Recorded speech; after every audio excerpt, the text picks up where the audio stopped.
चलिए आपको लाइव तस्वीरें दिखाते हैं। जाममोहन कैबिनेट की बैठक खत्म हुई है। बैठक में कई फैसलों पर मुहर लगी है। इतिहास रचा है, इस इतिहास में सबसे महत्वपूर्ण था मध्य प्रदेश की भूमिका। इसकी जो हमारे खिलाड़ी क्रांति गोड़ जो मध्य प्रदेश से संबंध रखती है का जो प्रदर्शन रहा वो बड़ा सराहनीय रहा, तो इसलिए इसमें मध्य प्रदेश की एक बड़ी भूमिका रही है।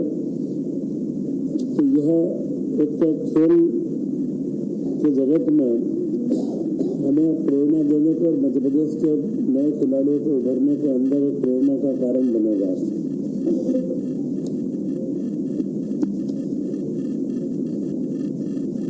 Anti tech growth technological system के अंदर मध्य प्रदेश आगे बढ़ेगा और टेक्नोलॉजी के क्षेत्र में हमारी भूमिका एक महत्वपूर्ण है, क्योंकि टेक्नोलॉजी का जो क्षेत्र है यह प्रदेश के विकास को तो प्रभावित करता है, परंतु साथ में युवाओं के लिए रोजगार के अवसर भी लाता है।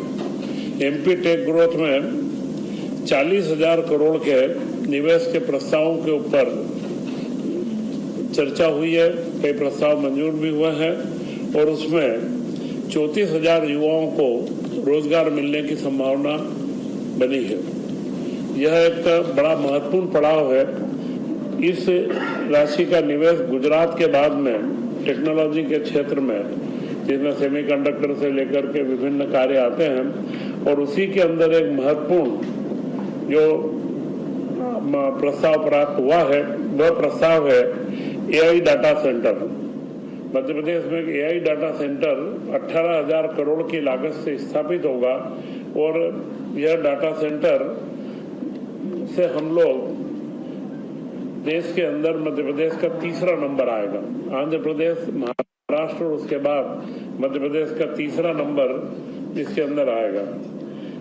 इसमें सेमीकंडक्टर के विशेष सत्र में 10 प्रतिष्ठित संस्थाओं ने हमारे यहाँ पर इसमें रुचि बताई है, तो यह एक महत्वपूर्ण उपलब्धि हमारे को प्राप्त हुई है।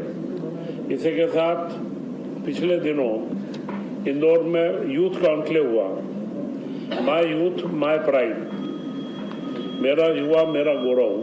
उसमें युवाओं को डिजिटल कंटेंट के जो क्रिएटर हैं और जो इन्फ्लुएंसर हैं उन सबको एकत्र किया गया था। पूरे इंदौर संभाग के क्षेत्र के सभी इन्फ्लुएंसर और क्रिएटर एकत्र हुए थे और उनको डिजिटल कंटेंट अवार्ड प्रदान करने का भी निर्णय लिया गया है। मुख्यमंत्री जी ने बताया है कि 2027 को हम युवा वर्ष के रूप में मनाएंगे।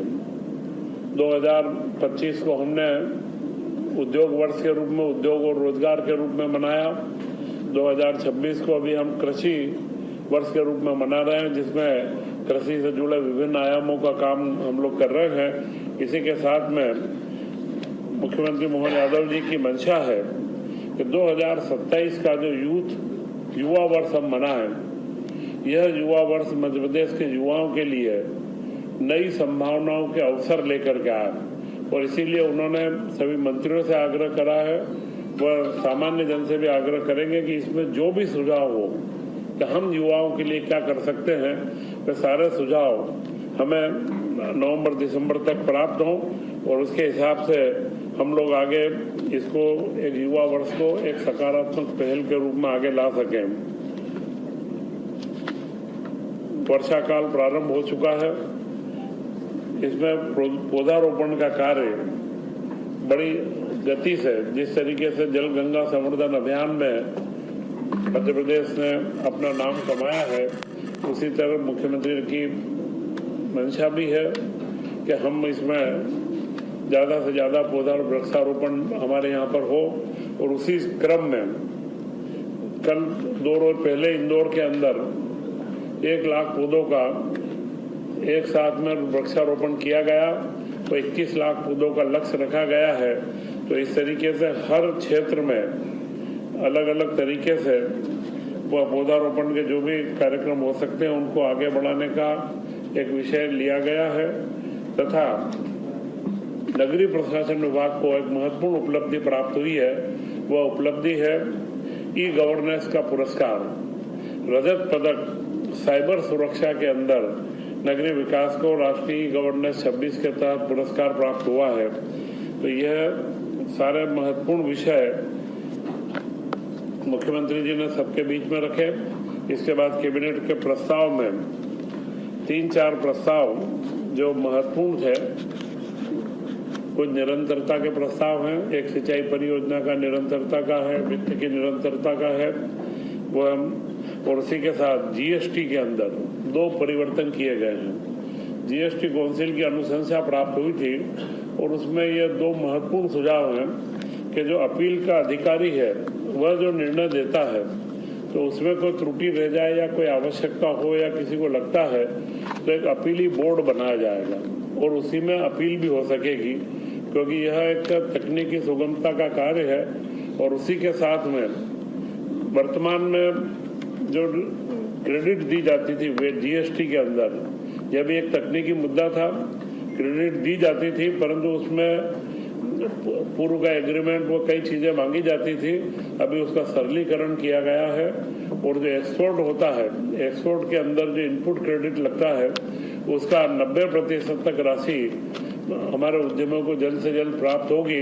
तो यह एमएसएमई क्षेत्र के लिए उनकी तरलता या उनकी लिक्विडिटी बढ़ाने में बड़ा सहयोगी रहेगा। ऐसे 2 अमेंडमेंट जीएसटी के अंदर किए गए हैं। इसी के साथ में मूंग व उड़द कि जो समर्थन मूल्य पर मध्य प्रदेश सरकार खरीदी कर रही है, इसके लिए जो बैंकों से लोन लिया गया है उसकी गारंटी दी गई है, उसकी गारंटी को निरंतरता दी गई है, क्योंकि अगले भी समय में हम लोग किसानों से निरंतर फसलों का उनका उचित मूल्य दिलाने के लिए लगातार हमारी ये सारी कार्य योजनाएं चलती रहेगी। वह एक महत्वपूर्ण निर्णय जो लिया गया है वह है महिला बाल विकास के संदर्भ में आंगनवाड़ियों के अंदर जो 6 माह से 3 वर्ष तक के बच्चों को वह उनको टेक होम राशन प्रदान किया जाता था और यह टेक होम राशन आजीविका मिशन के माध्यम से 5-6 संयंत्रों से बनता था। और अभी सरकार ने निर्णय लिया है कि टेक होम राशन को वहां से आजीविका मिशन से हटा करके यह कार्य महिला बाल विकास स्वयं करेगा। और जो अभी वर्तमान में आंगनवाड़ी के अंदर 3 साल से 6 साल के बच्चों को पका हुआ भोजन दिया जाता है, वे सारे पूरे प्रदेश के अंदर सारे स्व सहायता समूह इसको कार्य को कर रहे हैं और जो अच्छे सफलतापूर्वक संचालित भी है उन्हीं समूह को तत्काल यह काम दिया जाएगा और वे इसका जो मिश्रण बनता है टेक होम राशन का वह सप्लाई करके और सारे बच्चों को इसमें प्राप्त होगा। इसमें क्योंकि गुणवत्ता की व वित्तीय मुद्दे के अलावा इनकी गुणवत्ता और डिस्ट्रीब्यूशन का भी बिंदु लगातार शिकायतें आ रही थी, तो उसको सुधारने के लिए अब यह के अंतर्गत वो इसकी अगली योजना भी इसके लिए तैयार की जाएगी।